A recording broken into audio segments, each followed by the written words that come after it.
Okay, where's my notes? It's funny, I'm going to talk about a chapter in the personal development book I'm reading, and I had this ready for last week, and then I've been reading obviously more in that book, and then I'm like, oh no, I want to change it. I want to change it and talk about this. I want to talk about this because it's so good. That just means I have like every week from here on out, I guess. But so I'm reading Rachel Let Me Borrow It, Built to Last by Keith Callahan. It's like super short read, like 150 pages, and the chapters are super short. So I like that I can like get in a quick chapter before I work out, before Brayden wakes up, or like during naps. I guess that's still before he wakes up.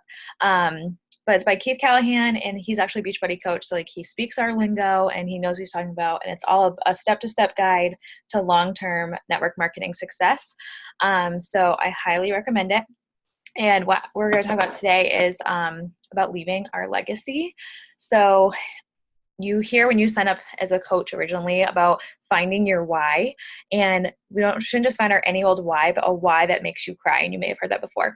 But so you want to find that super emotional connection so that when you're less than motivated to do the daily work that you have to do to be successful, it'll excite you and really motivate you to get going. Some examples are to stay home with your kids, be able to travel the world, be debt free, to live a life more or better than when you grew up. And as you progress through your business and through life, your why will change. I talked about this a couple weeks ago, but for me, my personal why that makes me cry is two reasons. One, if I don't make enough money with this business, I'd have to go to work and put Brayden in daycare, which no shame if you do, but that's not what I want to do. And two, I want another baby. Guy out there says no, unless we make more money. So I'm making more money to have another baby. If he still says no, then peace out. Maybe. But but the ultimate why of why we do this is to leave a legacy, and leaving a legacy is about making life better for those who follow after us than it was for us. So it's about showing people how to live better than they ever dreamed possible. And leaving a legacy doesn't have anything to do with money. That's an inheritance. But a legacy leaves something in their heart and in their soul. And leaving a legacy is about becoming the best possible version of yourself and being that person day in and day out. And by becoming that best person that you can be, and it can affect your life positively and change those that you touch as well. It's about being the person who tells people that they're good enough and that they're worthy and that they can live this big, bold dream that they probably already suppressed.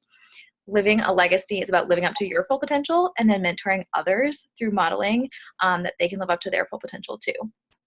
Leaving a legacy starts with you, touches those around you that you directly influence, and then eventually leads to generational change. It's crazy, but our lives are impacted by the 7 generations before us, and then we're going to impact the next 7 generations, which is insane to think about. So obviously our focus is on the next 7 coming, and if I become my best self as a wife, as a mother, mentor, leader, friend, that has a positive effect on my life that I'm going to live. And then it affects my, my happiness, my sense of well-being, sense of purpose, my relationships. And then it will touch my children and my family. And they'll learn and model that same behavior, and it'll just ripple down through the generations. So our lives are so much bigger than ourselves. When we look at our decisions and the effects that they'll have for the next 7 generations to come, the right decision often becomes more clear. And when we look at the hard things that we have to do, like inviting, it's not just not going to affect us and our kids, but the next seven generations, and those hard things kind of seem more worthwhile. So what are we leaving in our heart, in the hearts and souls of those that we touch? Is it something that we want passed down for the next 7 generations? It's something to think about. And remember that this opportunity that we have is far more than income. The income is awesome, that's for sure, but the real gift is being the person that we have to become in order to earn the income. There aren't shortcuts. We have to become a person capable of achieving success before we can mentor others to success. And the blessing in this business is the more bright and shiny, happy, content, loving, and gracious that we become, the more success we see, the better version of you that you become, the more you earn. So the money is just the byproduct of a better you. I know that for me, when I started my own journey, I was like rock bottom, heaviest weight. And I hear all the time, like, I don't want to focus on me first before I become a coach. That's fine. But like, I feel you're more relatable when you start at rock bottom, and then people can see that you can do it, and they see your journey as you overcome. So like when I started, being a coach actually held me more accountable because I knew people were watching me. And then I focused on myself And then I became shinier, brighter, happier, and content. And that energy just overflowed. And then it came to this. So, this isn't easy work, obviously, but the reward is a changed life for you, the people you touch, and the next 7 generations down the road. So kind of just touch upon that by like, how do we get there? The vital behaviors. Be proof that the products work. Like pick a program, do it start to finish 100%. Like the meal plan, the calendar, 100%. Get the results. Read and listen to personal development and work on just being your best self and sharing the journey along the way. Like I said, when I started, I was negative and bitter and overweight. We were struggling, and like the whole 9 yards was a mess. But when I focused on me and became happier and more confident, I got in the best shape of my life. That happiness overflowed, and we were fixed before. He doesn't like me talking about it, but we were fixed without really having to like try. It was just like I was more lovable because I wasn't bitter and I was happier. And then when we got fixed, other relationships started fixing as well. So that started my success in this business, because then I was more like, my energy was more contagious and I was just sharing. So honestly, I need to focus on getting back there a bit, mom life, and it's challenging for all of us, but I think Morning Meltdown 100 is exactly what I needed. I'm focusing on me. I'm getting that personal development back and my morning routine back and the workouts. And it's slowly coming back together. So a little bit of homework for us, like think the next 5 years into the future. Like who have you become? What does your day-to-day look like? Like think of every aspect of your life. And how about 20 years from now? Like where do you want to be if your dream life next 5, 10, 20 years? And think about the generations who are going to follow you. Like what type of impact do you want to have on them? What do you want to leave in their hearts? And what will your legacy be? So of course, when I talk that over in my head, all by myself, it takes way longer than that. But short, sweet to the point. I love that 5-year one. It just made me realize all 3 of my kids will be in school full time. My one will be in school. Yeah, like I love. I'm not ready to yay yet. No, you're still. No, you got one kid. He's just not even one yet. You're still like, yay. He won 2 weeks from today. 2 weeks from today. Oh my gosh.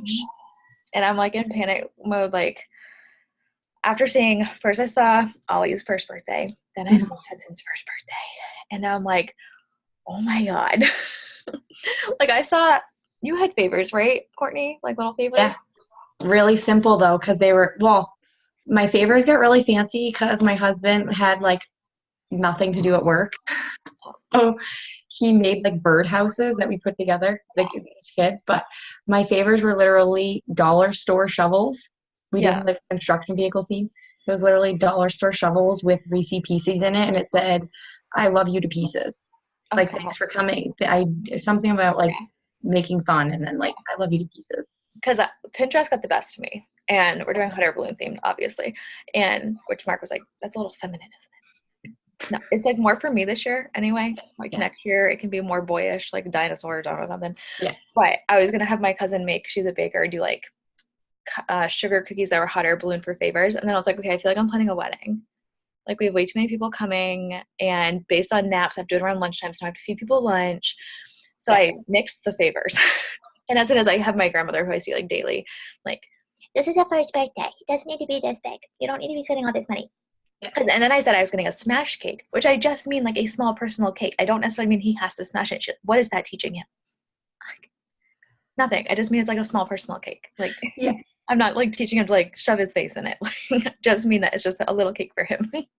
It's a first kid syndrome. I did that with Hunter. We had every family member extended. We don't see Ollie's was literally people we see.